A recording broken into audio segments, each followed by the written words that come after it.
नमस्कार, रीवा 24 के ताजा तरीन अंक के साथ मैं शैलेंद्र। सबसे पहले प्रमुख खबरें। रीवा पुलिस ने राजस्थान से साइबर ठगी के आरोपियों को किया गिरफ्तार।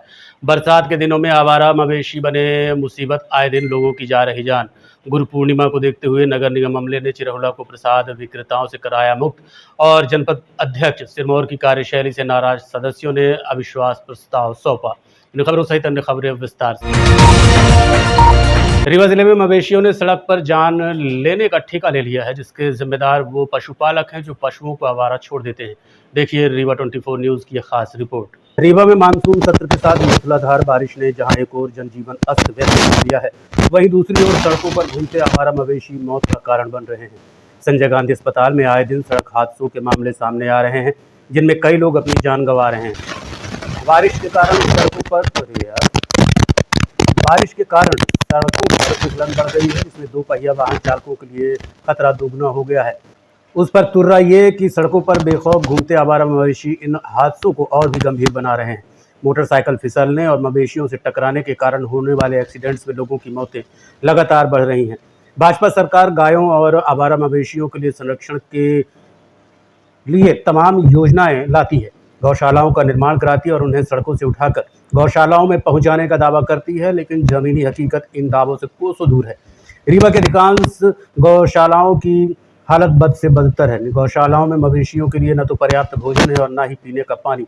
भूख और प्यास से तड़प तड़प कर गायें गौशाला में दम तोड़ रही हैं। इसी बीच कलेक्टर प्रतिभा पाल ने निर्देश जारी किए हैं कि जो भी व्यक्ति अपने दुधारू पशुओं या अन्य मवेशियों को सड़कों पर आवारा छोड़ेगा, उस पर कड़ी कार्रवाई की जाएगी। उन्होंने ये भी कहा कि सड़कों पर घूमते आवारा मवेशियों को चिन्हित कर उन्हें गौशालाओं में भेजा जाएगा। उनके समय ये स्थितियाँ और अधिक बढ़ती हैं। मानसून में ये स्थितियाँ बनती हैं कि जो गौवंश रहता है वो सिर्फ गांव देहात से और क्षेत्रों से निकल करके सड़कों पर ज़्यादा रहते हैं। इस कारण ये परिस्थितियाँ निर्मित होती हैं। हालांकि लगातार ये प्रयास किया जा रहा है कि जो अपने पास में बड़ी गौशालाएँ हैं वहाँ इन पशुओं को शिफ्ट किया जा सके, ताकि उनके लिए भी वो सुरक्षित रहें और जो लोग सड़कों पर चल रहे हैं उनके लिए भी एक्सीडेंट का कारण ना बने। तो ऐसे केसेस में ग्राम पंचायतें और नगर निगम भी लगातार काम कर रही है। हालांकि ये संख्या बहुत अधिक है, खासकर अपने क्षेत्र में, तो इसके लिए लगातार प्रयास चल रहे हैं। इसमें जन जागरूकता, समझाइश, कार्रवाइयाँ तीनों सभी एक साथ चल रही हैं। FIR के निर्देश दिए। अगर कोई ऐसा केस बनता है जहां लोग जानबूझ करके अपने पशुओं को छोड़ रहे हैं, दुधारू पशुओं को छोड़ रहे हैं या अपने गाँव के आगे की सड़कों को अवरुद्ध कर रहे हैं, तो उनके विरुद्ध कार्रवाई होगी। विभिन्न ट्रेड यूनियनों और संगठनों ने आज 21 सूत्री मांगों को लेकर काम बंद हड़ताल की। इस दौरान जमकर नारेबाजी की गई। पूर्व सूचना के अनुसार 9 जुलाई को प्रमुख कर्मचारी संगठनों, ट्रेड यूनियनों और पेंशनर यूनियन राष्ट्रवादी हड़ताल में शामिल हुए। इस दौरान रीवा डाकघर के NFP फेडरेशन से संबंधित सभी कर्मचारी संगठन, AIPC 3 फेडरेशन से संबंधित सभी कर्मचारी संगठन, पोस्टमैन और MPS GDS पेंशनर कर्मचारी संगठनों ने काम करना बंद कर दिया और राष्ट्रव्यापी हड़ताल में शामिल हुए, जिसमें 21 सूत्री मांगों को लेकर हड़ताल की गई। कर्मचारी एकता जिंदाबाद, जिंदाबाद, जिंदाबाद। अभी तो लड़ाई है, आगे और लड़ाई है। 26,000 लेकर रहेंगे, लेकर रहेंगे, लेकर रहेंगे। 26,000 लेकर रहेंगे, लेकर रहेंगे, लेकर रहेंगे। काली संविधान वापस लेना होगा, लेना होगा, लेना होगा। संविधान वापस लेना होगा, लेना होगा। लोगों की लड़ाई जारी है और इसमें मेन मांगे हमारी है ओल्ड पेंशन, न्यूनतम 26,000 वेतनमान और जो खाली पद हैं उनके विरुद्ध सभी भर्तियां की जाए। ये सारी जानकारियाँ मतलब समस्याओं के लिए हम लोग संघर्ष कर रहे हैं। कब से धरना दे रहे हैं?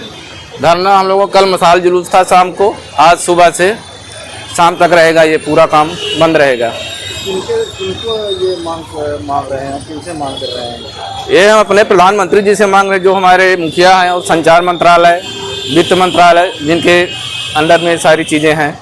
मुख्य मांगे क्या है? मुख्य मांगे ओल्ड पेंशन, न्यूनतम 26,000 वेतनमान और क्या क्या हाँ, और जो सभी खाली पद हैं वो भर्ती करें, है ना। जो ये श्रम संहिता लागू किए हैं मजदूरों के खिलाफ, उसको वापस लें और कार के घंटे 8 ही रखा जाए। और पेंशन संशोधन बिल जो 2025 है उसे वापस लिया जाए। अनुकंपा नियुक्ति जो हमारे यहाँ विभाग में होती है वो उसमें 5% की सीलिंग है, उसको हटाई जाए, है ना।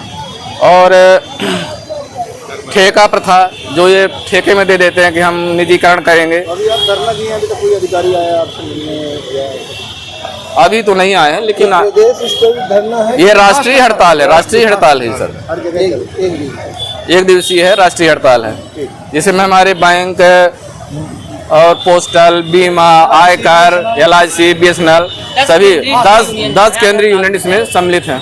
लगभग 25 करोड़ और जो है तमाम देश के जो राष्ट्रीय स्तर के फेडरेशंस हैं, राज्य कर्मचारियों के जो संगठन हैं, वो सारे लोग जो है सरकार के जन विरोधी और मजदूर विरोधी नीतियों के खिलाफ जो है आज आम हड़ताल पर है। पूरे देश भर का 35 करोड़ से ज़्यादा मजदूर आज जो है अपना काम बंद करके हड़ताल पर है।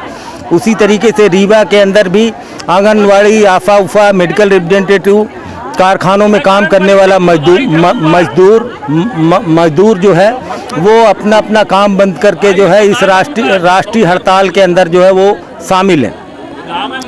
हमारी जो आज की राष्ट्रीय हड़ताल के जो मुख्य मुद्दे हैं, वो सरकार जो है जिस तरीके से पहले कृषि कानूनों में बदलाव करना चाहती थी, 3 कृषि कानून लेकर आई थी जिससे इस देश के किसानों को पूरी तरह से तबाह करना चाहती थी। इसी तरीके से जो इस देश के अंदर श्रम कानून थे, उन सारे श्रम कानूनों को बदलकर वो 4 कोड के अंदर ला रही है, जिसमें जो श्रमिकों के जो सामाजिक सुरक्षा के अधिकार थे, उनके अपनी तनख्वाह के जो अधिकार थे, वो सारे अधिकारों को वो समाप्त करना चाहती है। इस देश के अंदर जो हजारों सालों की कुर्बानियों के बाद, लड़ाइयों के बाद मजदूरों ने अपने लोकतांत्रिक अधिकार हासिल किए थे, वो इस देश के अंदर मोदी सरकार देश के अंदर संविधान के अंदर पारित उन तमाम जनता के हितों के कानूनों को बदलकर पूंजीपतियों के पक्ष में जो है वो कानून बनाना चाहती है। इसी के विरोध में आज ये हड़ताल है हमारी, जिसमें हमारी मुख्य मांगे हैं कि सबको समान काम समान वेतन दिया जाए। जो निजीकरण और ठेकाकरण किया जा रहा है, ये निजीकरण और ठेकाकरण बंद किया जाए। सार्वजनिक क्षेत्रों को जो बेचने की साजिश हो रही है मोदी सरकार के कार्यकाल में, उन्होंने अपने कार्यकाल 11 साल के कार्यकाल के अंदर उन्होंने कोई सार्वजनिक उद्यम खड़ा नहीं किया। पर इस देश के अंदर जो सार्वजनिक उद्यम खड़े हैं, उन सारे सार्वजनिक उद्यमों को बेचकर बड़े पूंजीपतियों को सौंपकर उनके अंदर काम करने वाले मजदूरों को वो ठेका मजदूरों में तब्दील कर रहे हैं। इसे रोका जाए। 26,000 न्यूनतम मजदूरी लोगों की तय की जाए। आंगनवाड़ी, आशा उषा की जो कार्यकर्ताएं हैं हमारी, उनको सरकारी कर्मचारी का दर्जा दिया जाए, उनको 26,000 न्यूनतम वेतन दी जाए। ये तमाम हमारी 21 सूत्री मांगों को लेकर आज ये पूरे देश भर के अंदर हड़ताल है, और उसी हड़ताल में हमारे रीवा जिले के भी तमाम मजदूर। सिरमौर जनपद पंचायत अध्यक्ष रवीना साकेत की कार्यशैली को लेकर जनपद सदस्यों ने आज कलेक्टर रीवा को अविश्वास प्रस्ताव सौंपा है। जनपद पंचायत सिरमौर की अध्यक्ष श्रीमती रुबीना साकेत के खिलाफ आज सभी जनपद सदस्यों ने मोर्चा खोल दिया। ज्ञापन में कुल 8 बिंदुओं में अध्यक्ष पर गंभीर आरोप लगाए गए। समय पर बैठक एजेंडा जारी न करना, पारित प्रस्तावों के क्रियान्वयन में विफलता, स्थायी समितियों से प्रस्ताव स्वीकृत में लापरवाही, लगातार 3 वर्षों से बजट पास न होना, मासिक व त्रैमासिक खर्च का हिसाब न देना, सदस्यों से दुर्व्यवहार व पंचायत राज अधिनियम का उल्लंघन, गलत तरीके से क्षेत्रीय दौरे करना, पीओ व पीएलओ की जानकारी छुपाना। सदस्यों ने आरोप लगाया कि अध्यक्ष का व्यवहार न केवल नियमों के खिलाफ है, बल्कि लोकतांत्रिक व्यवस्था के लिए भी खतरा बन चुका है। अब देखना ये होगा कि प्रशासन इस पर क्या कार्रवाई करता है। नाराजगी की वजह बताइए। नाराजगी की वजह है सर, मैं जनपद वार्ड क्रमांक 2 से सियासराना आदिवासी हूँ। नाराजगी है कि जो हमारा 15वां बजट आता है, हम लोग किसी भी जनपद सदस्य को दिया नहीं जाता है। क्योंकि 3 वर्ष हो गए, किसी भी पंचायत में, हमारे खुद पंचायत में 1 रुपये नहीं गया आज तक। कोई काम के लिए बोला जाता है तो सुन ही रही हैं, हैंडपम्प बिगड़ गया, कुछ भी हो गया तो मैडम सुनने के लिए तैयार ही नहीं है। इसके लिए मेरा नाम सियासराना आदिवासी। की वजह ये है कि हम लोगों को सम्मान भी नहीं मिल रहा है, हम लोग के सम्मान में ठेस पहुंचाती हैं, और ना कोई निधि मिल रही है, ना कोई मुझे सम्मान मिल रहा है, तो कुछ मुझे मिल क्या रहा है? हाँ, तू तड़क करके बातें करती हैं, ये कोई अच्छी बात है? हम भी तो जनपद सदस्य हैं। अगला अध्यक्ष किसको चुनने जा रही है? हम 3 में से आपस में डिस्कस कर लेंगे। वो नाम बता दीजिए।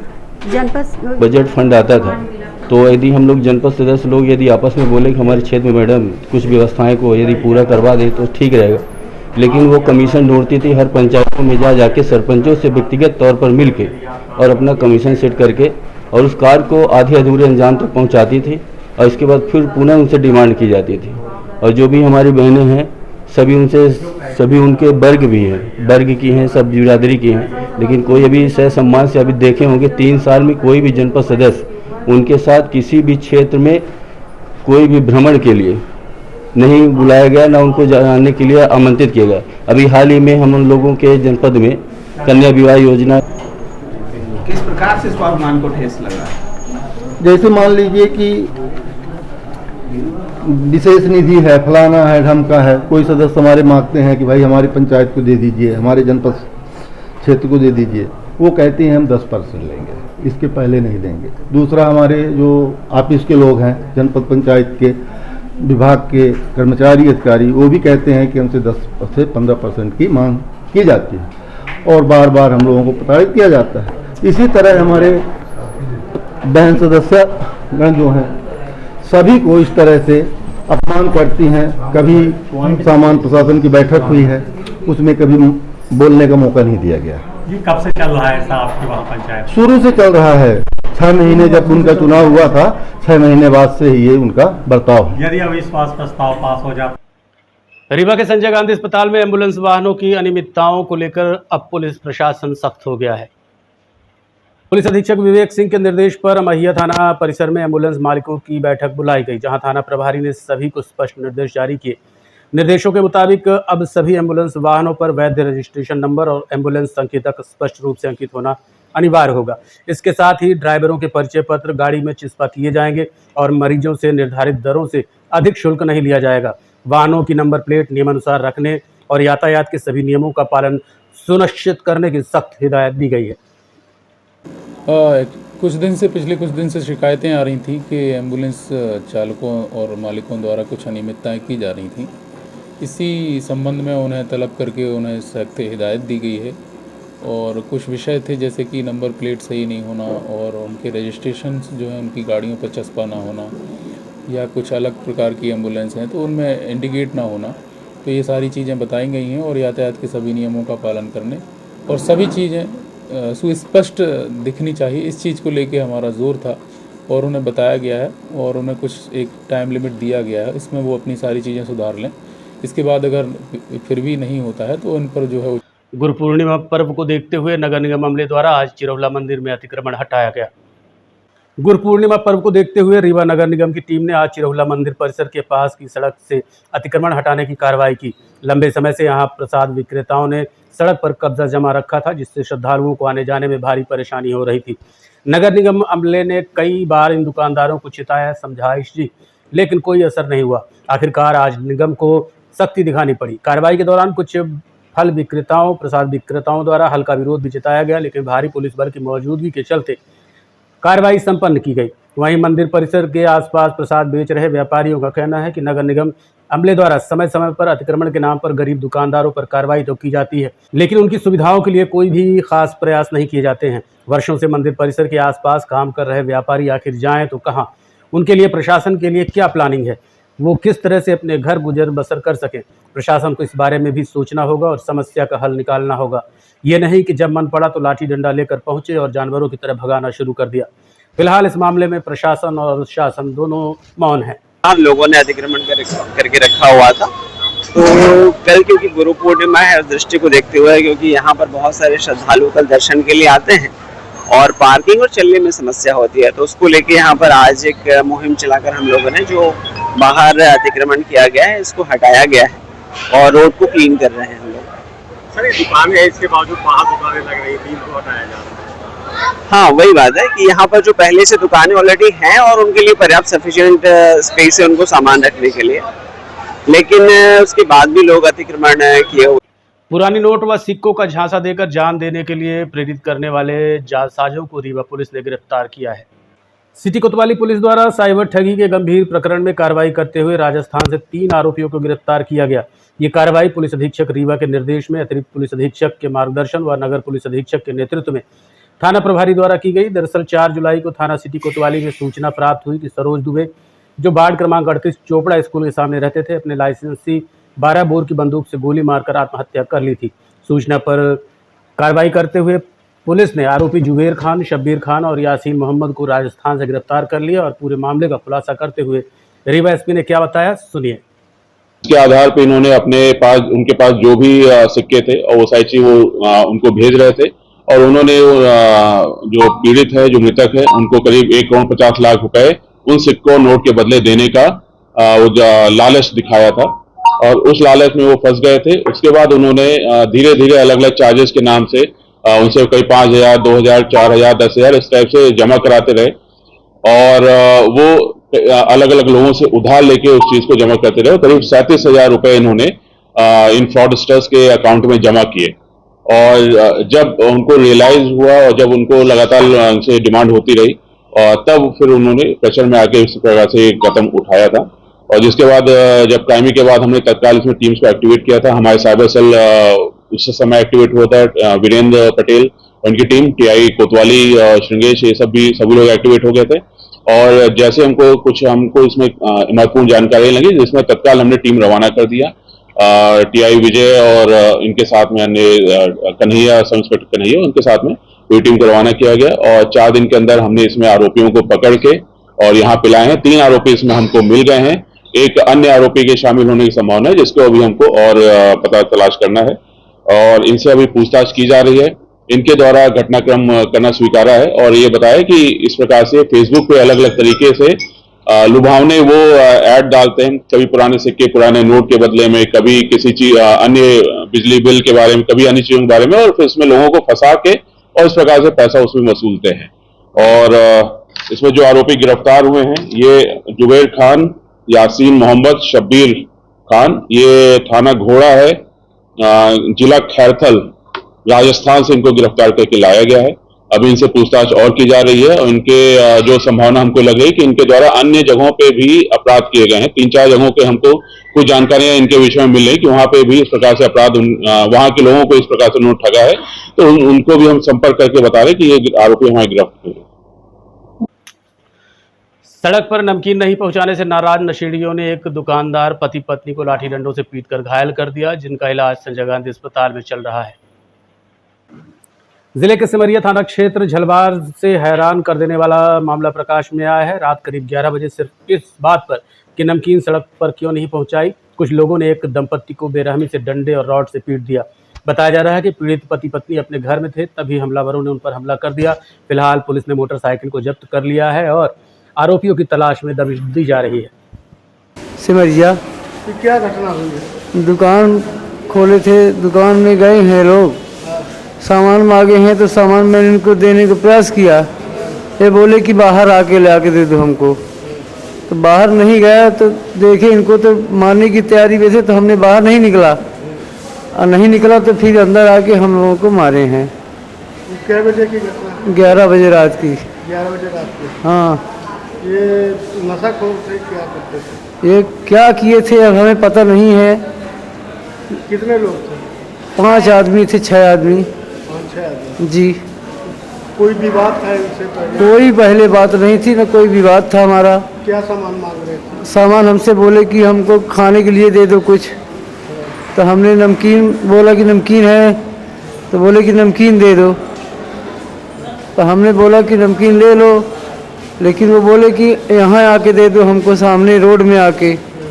तो हमने इनके पास नहीं गया वहाँ देने के लिए, हमने दुकान से दे दिया कि ले लो, लेना है तो नहीं माने। फिर आके हमारे ऊपर काहे से मारपीट किए? डंडा से, राड लिए थे, डंडा लिए थे।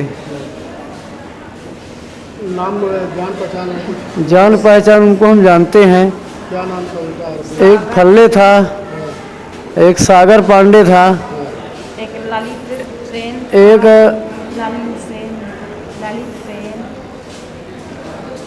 बड़गैया पंडित था, एक बड़गैया शर्मा, एक 5 लोग थे। 5 लोग थे, जिसमें से एक की गाड़ी खड़ी हुई है वहाँ पे, 100 नंबर वालों से खड़ा करवा दिया हूँ।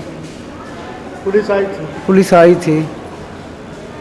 आपका क्या नाम है? राजेंद्र सिंह। रहिए Rewa 24 news city cable network. मिलते हैं छोटे से ब्रेक के बाद। हड्डी जोड़ एवं रीढ़ रोग तथा स्त्री रोग एवं प्रसूति रोग का इलाज एक ही छत के नीचे। विघ्नहर्ता hospital and trauma centre, hotel landmark के पास, रतहरा, रीवा। डॉक्टर संतोष सोनी, पूर्व चिकित्सक, बॉम्बे हॉस्पिटल, मुंबई, हड्डी जोड़ एवं रीढ़ रोग विशेषज्ञ, छोटे चीरे एवं दूरबीन विधि द्वारा हाथ तथा पैर की हड्डियों का ऑपरेशन। गठियाबात, जटिल एवं बिगड़े हुए फ्रैक्चर का बेहतर इलाज करते हैं डॉक्टर संतोष सोनी। विघ्नहर्ता हॉस्पिटल ट्रामा सेंटर में ही स्त्री एवं प्रसूत रोग विशेषज्ञ डॉक्टर शैलजा सोनी भी उपलब्ध हैं, जिनकी देखरेख में नॉर्मल डिलीवरी, सिजेरियन ऑपरेशन एवं बच्चेदानी से संबंधित ऑपरेशन की बेहतर सुविधा। संतानहीन दंपत्ति तत्काल संपर्क करें। विघ्नहर्ता hospital and trauma centre, hotel landmark के पास, रतहरा, रीवा। सुविधाजनक एवं सफल इलाज हेतु आज ही संपर्क करें। विघ्नहर्ता hospital and trauma centre, hotel landmark के पास, रतहरा, रीवा। मोबाइल नंबर 7828781983 अथवा 8462956774 पर।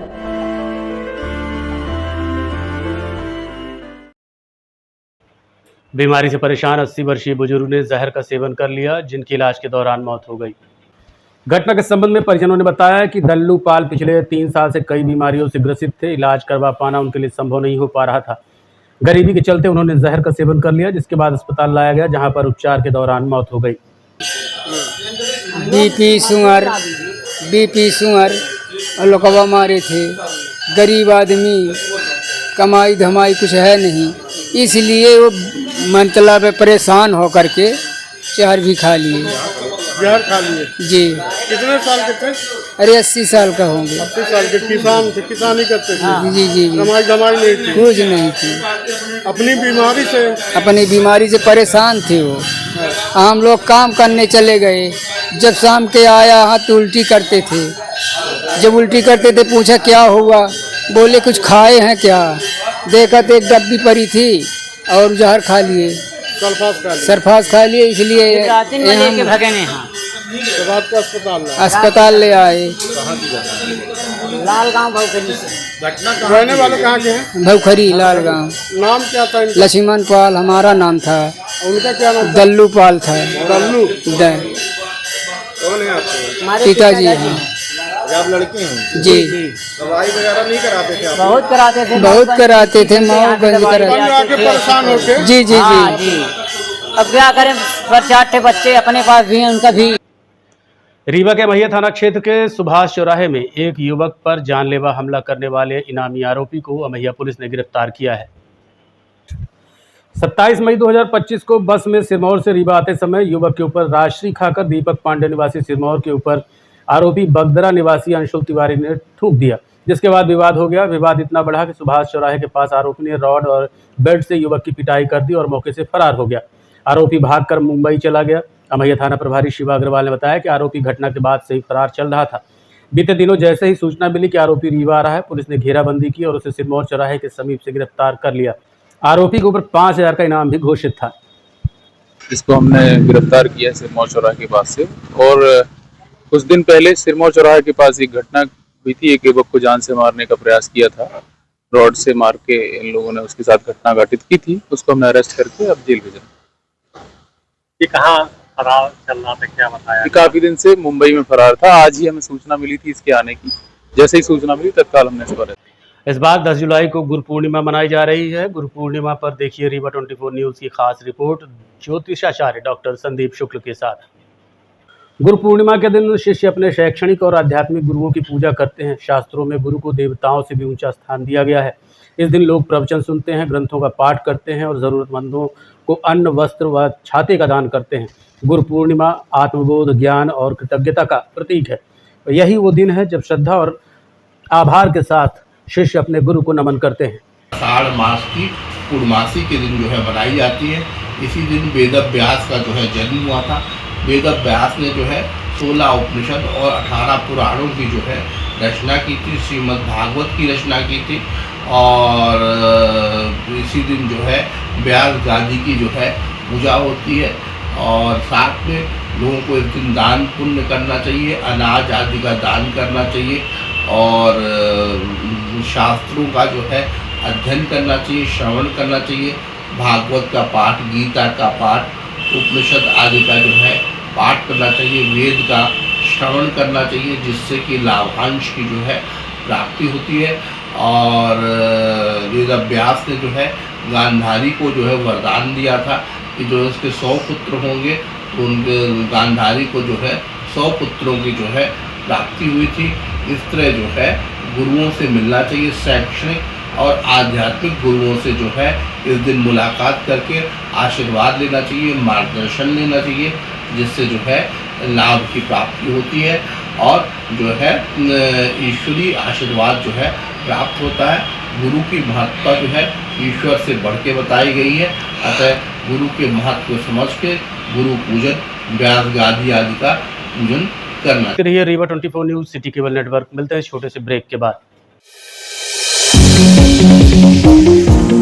विंध्य क्षेत्र का शिक्षा पथ प्रदर्शक Pentium Point group of institutions Rewa, जो पिछले 25 वर्षों से ज्ञान, गुणवत्ता और विश्वास का प्रतीक बना हुआ है। इस प्रतिष्ठान के अंतर्गत संचालित है Pentium point college of pharmacy, मान्यता प्राप्त फार्मेसी काउंसिल ऑफ इंडिया से, जहां संचालित हो रहे हैं बी फार्मा 4 वर्षीय और बी फार्मा 2 वर्षीय जैसे professional course. Pentium point college of law, मान्यता प्राप्त bar council of India new Delhi से, जहाँ उपलब्ध है देश के भविष्य निर्माता विद्यार्थियों के लिए BCom LLB, BBA LLB, BA LLB 5 वर्षीय, LLB 3 वर्षीय और LLM 2 वर्षीय जैसे रोजगार परक पाठ्यक्रम। Pentium point college of management approved by AICTE, जहां संचालित है हाईली डिमांडेड MBA 2 वर्षीय कोर्स। साथ ही Pentium Point technical college Rewa का एकमात्र संस्थान जहां AICTE से मान्यता प्राप्त BBA और BCA जैसी तकनीकी पाठ्यक्रम संचालित है। रेगुलर कोर्सेज में BCom, BSc, BA तथा स्नातकोत्तर स्तर पर MA history, economics, sociology, MSc chemistry, biotechnology, computer science और PGDCA डिप्लोमा भी